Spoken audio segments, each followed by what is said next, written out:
daya kasi daya.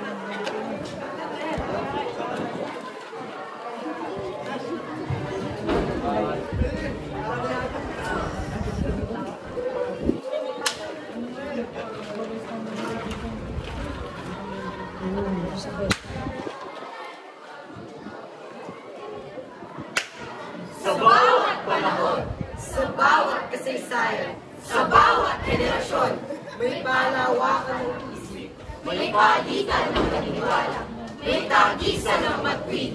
Maging ito'y magbunga ng tuwa, ng lungkot, ng galit.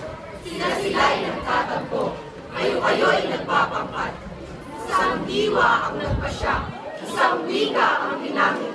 Wika ang Pilipino, wika ang mga Diyos, mga bayan, mga tao. Wika ang naglalagos sa isipang mga bansa. Wika ang nanunuot sa damdaming makalupa.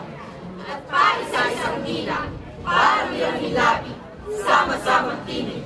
Bumubulong, sumasadsad, humihiyaw, nagnangalit. Hinihingi kalayaan, katarungan, kalayaan, kalayaan, katarungan, katarungan. Hanggang saan susupati? Hanggang kailan mabubuhayin? Hanggang kailan maaagin? Layang mangusap, layang sumulat, layang mabuhay, layang manalig, layang mamalakak, layang mangarap, layang magimagsik, magimagsik, magimagsik, magimagsik. Bata't matanda, profesional at di profesional, mga gagawa, kawani, guro, mga malakal, mga isda at mga bukid, kari, madre, iskola, sundalo, pulis, driver, estudyante, istamay, at lahat-lahat na. Sasama-samang tinig, sasama-samang lakas. Nagkaisa, nagkasama, nagkasama, nagkaisa. Mga bagong bayani, bagong republika. At wala nang kapit hapon, wala nang nakisilim, wala nang lungkot, takot, luma, usat hinagpis. Wala nang talika ng gustang pagkalupit. Pagwis ng ibang dati, pinilihan sa tinig ng galit. Ngayon'y nakalipad na, umaawi, umuhuli, umaawi.